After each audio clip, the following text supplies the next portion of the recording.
सावन का महीना चल रहा है, दाढ़ी मैंने भी बढ़ा दी है। दाढ़ी बड़ी उलझन का कारण बन रही है। अब सावन में दाढ़ी को कटाते नहीं हैं, मूछ दाढ़ी है, उसको बालों पर से नहीं उतारते हैं। ये एक परंपरा है, एक माना गया है, वैदिक परंपरा से चला आ रहा विचार है। लेकिन मज़ेदार विषय है कि दाढ़ी का महत्व क्या है। दाढ़ी का महत्व बाल है। बाल एनर्जी के कैरियर भी होते हैं। वेदों के अनुसार कई तरह का दाढ़ी का उसमें अब देखेंगे हर मजहब में दाढ़ी वाला आपको दिखाई पड़ जाएगा। जो प्रीस्ट है, ऊंचे पद पर है, हिंदुज़म हो, इस्लाम हो या क्रिश्चियनिटी हो या बड़े बड़े दार्शनिक हों, विचारक हों, कोई भी हो, किसी को भी देख लीजिए, उनके दार्शनिक, उपन्यासकार और बड़े बड़े वो हैं, उनके दाढ़ी उनके पास है, जो काफ़ी उसमें है, दाढ़ी में दिखाई पड़ेगा। एक आप देखेंगे वो बॉलीवुड का एक्टर अमिताभ बच्चन, वो भी यहाँ दाढ़ी रखता है। जब से उसने यहाँ दाढ़ी रखने की थी तब से उसके जीवन में भी कुछ बदलाव हुआ, वो भी उसकी एक मान्यता रहा, उसका समझ था, वो भी यहाँ।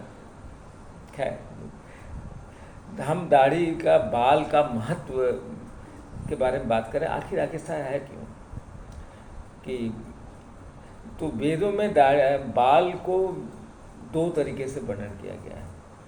एक तो बाल जो है वनस्पतियों की, जहाँ वनस्पतियाँ हैं वहाँ पर भी उसका जिक्र बालों के संदर्भ में किया जाता है। जैसे ये सर के बाल हैं तो यहाँ वनस्पतियाँ लिया जाता है, वनस्पति, घास, झाड़ी, इस तरह की। तो अब ये जो हिस्सा है इसको यहाँ पर एक जंगल की तरह कल्पना की। कई जगह अलग अलग टेक्स्ट में, इसलिए वेद को समझना बड़ा मुश्किल है। उसका ग्रामर से नहीं टूट पाता, कभी उसके अर्थ से नहीं होता, उसके कॉन्टेक्स्ट से उसको देखा जाता है, कहाँ क्या कहा जाए, उसमें कौन सा आपकी उत्तर है। ये आनंद वन है, इसको आनंद वन कहते हैं। इसी में आनंद का निवास है, ब्रेन है, ब्लीस है। तो यहाँ पर आनंद का मतलब ब्रह्म, वो आनंद ही ब्रह्म ही, आप भगवान कुछ नहीं, आनंद है। हर आदमी आनंद की तलाश में चल रहा है, वो आनंद है, कोई उसका अलग अलग फॉर्म है। तो ये आनंद वन कहते हैं। ये जंगल है, बालों को यहाँ जंगल लिया गया है, उसमें आनंद रहता है, इसको आनंद वन कहता है। ऐसे जंगलों में तपस्या भी की जाती है, सब जगह जंगलों में है, तो इसको आनंद वन। काशी का एक नाम आनंद वन भी है। तो एक बाल का मतलब वो होता है वनस्पति, अलग अलग जगह, अलग अलग शरीर में स्थित बालों की अलग अलग व्याख्या है। जहाँ त्रिकोणात्मक में बाल हैं वो अग्नि के कैरियर हो गए, त्रिकोण के रूप में है। वहाँ बाल हैं वो अलग हो गए, तो उनके वो अग्नि का भी कैरियर है। अब अग्नि का कैरियर है, तो जब दाढ़ी जो है एक अग्नि, नाभि में अग्नि का निवास है, अग्नि को, नाभि कुंड को अग्नि किया जाता है। तो जब अग्नि प्रज्वलित होती है तो वो दाढ़ी जो है एक उस अग्नि की, पहले अग्नि को जलाना, और उसको अलग अलग तरह की अग्नि होती है।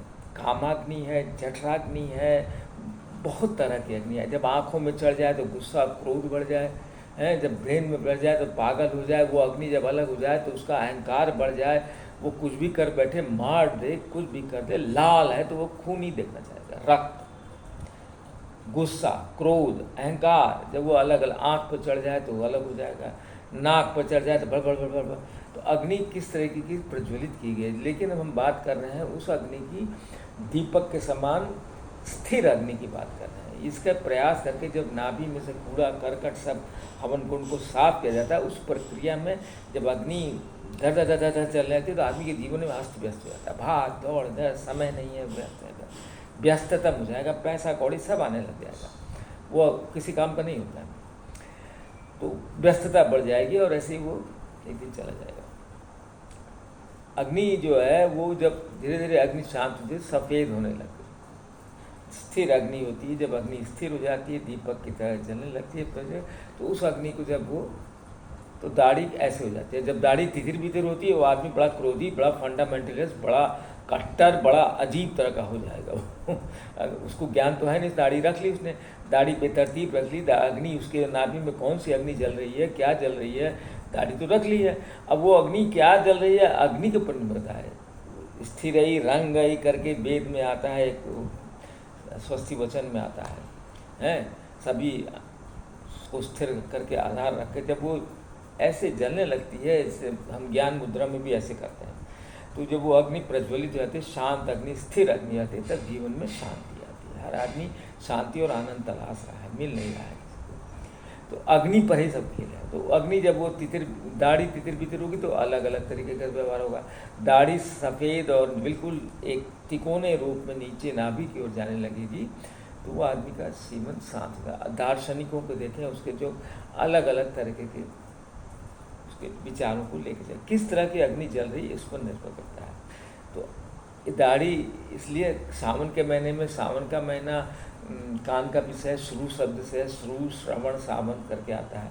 कान का विषय है, रुद्र इसके देवता हैं और रुद्र शक्ति को ज्ञान देते हैं। रुद्र र शब्द से है, र अग्नि का बीज मंत्र है। र घर्षण निकलता है, जब हम र बोलते हैं तो माचिस की तरह घर्षण करता है। र अग्नि का बीज, रम अग्नि का बीज मंत्र है। तो रुद्र है, उस अग्नि को जब स्थिर कर लेते हैं तो कोई स्थिर नहीं होती वो, बिना रुद्र के कृपा के वो अग्नि स्थिर होगी नहीं। तो रुद्र कान में ज्ञान देते हैं। सावन का महीना रुद्र का महीना है, तो इसलिए उस अग्नि इसको सेव नहीं किया जाता है। और वो जो नाभि में, जब नाभि में हवन कुंड में जब उसको साफ कर दिया गया तब की बात कर रहा हूँ, उसके पहले कुछ नहीं काम करने वाला। जैसे अग्नि जलाओगे वैसा ही जीवन में आएगा। वो अग्नि मांस भी पका सकती है, वो अग्नि को अल्कोहल भी ले सकती है, अल्कोहल भी देते हैं लोग, मांस की भी आहुति पड़ती है। अग्नि किस प्रकार की है, किस तरह की अग्नि किस तरह का जीवन मांग रहे हैं, जैसी आहुति देंगे अग्नि वही मैसेज को उसके जहाँ पर भेजती है। अग्नि ही कैरियर है, अग्नि ही आपके मैसेज है। अगर आपकी अग्नि दक्षिण की दक्षिणाग्नि है, दक्षिणाग्नि, तो जो अग्नि जिस तरह की आहुति दे रहे हैं वो उसके मैसेज को उसी के पास भेजेगी। राक्षसी है तो राक्षसों के पास भेजेगी, मांस की मांग देना पड़ेगा, अल्कोहल देना पड़ेगा, शराब की आहुति देना पड़ेगा। लेकिन हम शुद्ध और सत्व अग्नि की बात कर रहे हैं, रज और तम की नहीं। रजगुण के लिए आपको जो धन दौलत चाहिए तो उस तरह का देना पड़ेगा, आहुति देनी पड़ेगी। वही अग्नि आपके मैसेज को वहाँ कॉन्वे कर देगी, आपके देवता के पास चला जाएगा, उस तरह के आपके जीवन में। इसलिए यज्ञ में आहुति दी जाती है। तो अग्नि का ये महत्व है, दाढ़ी का महत्व है। तो अच्छे अच्छे दार्शनिकों को उसको देखेंगे तो आप ऋषियों, मुनियों, अन्य मजहबों में जो प्रीस्ट हैं, किसी में दाढ़ी कंपलसरी है, किसी मजहब में। लेकिन दाढ़ी का जो दाढ़ी को जो अग्नि से, अग्नि हवन कुंड में कौन से जले उस पर निर्भर करता है। आप दाढ़ी तो रख लिए लेकिन वो अग्नि जो प्रज्वलित है उसी को लेके जाएगी। वैदिक परंपरा में अग्नि का हवन कुंड को बिल्कुल साफ प्रज्वलित, साफ कूड़ा करकट हटा करके तब उसमें अग्नि प्रज्वलित की जाती है। वह अग्नि स्थिर मांगी जाती है। श्लोक भी आता है, स्थिर ही रंग सुवर्धनम करके आता है शांति। तो जिस तरह की अग्नि जल रही है उसको जिस तरह की आहुति देंगे, अपने कर्मों की आहुति, जो भी आहुति देंगे उसी तरह की वो अग्नि वो उस मैसेज को उसके देवता के पास देगी। भले वो देवता भूत यज्ञ हो, चाहे राक्षसी यज्ञ हो, चाहे तामसिक यज्ञ हो, चाहे राक्षसी यज्ञ हो, सात्विक में केवल जो है सात्विक पदार्थों की आहुति दी जाती है। तो वो अग्नि उसको लेती है और वो स्थिर हो जाती है, शांत हो जाती है। वो अग्नि देवताओं के पास मैसेज जाती है। ऐसे लाख हवन करो कुछ नहीं होगा। कर्मों की भी आहुति है। तो जब मृत्यु हो जाती है, जब कहते तो वहाँ पर बाल छिला देते हैं, पूरे दाढ़ी मोछ दाढ़ी सब छिलाते हैं, क्योंकि वो जो मृत्यु जिसकी हो गई है वो वायु का शरीर हो गया ना, सूक्ष्म शरीर, ये स्थूल शरीर चला गया, अब वो शरीर वायु बदल गया। अब वो वायु जो है वो बालों में छिप जाती है। तो उसके प्रेतात्मा जो है शरीर में छिपे ना, इसलिए वो बालों के सब उसके रहने के स्थान को हटा दिया जाता है, सब पूरे बाल छील लिए जाते हैं। मृत्यु के बाद मुंडन कर दिया जाता है, इसीलिए किया जाता है।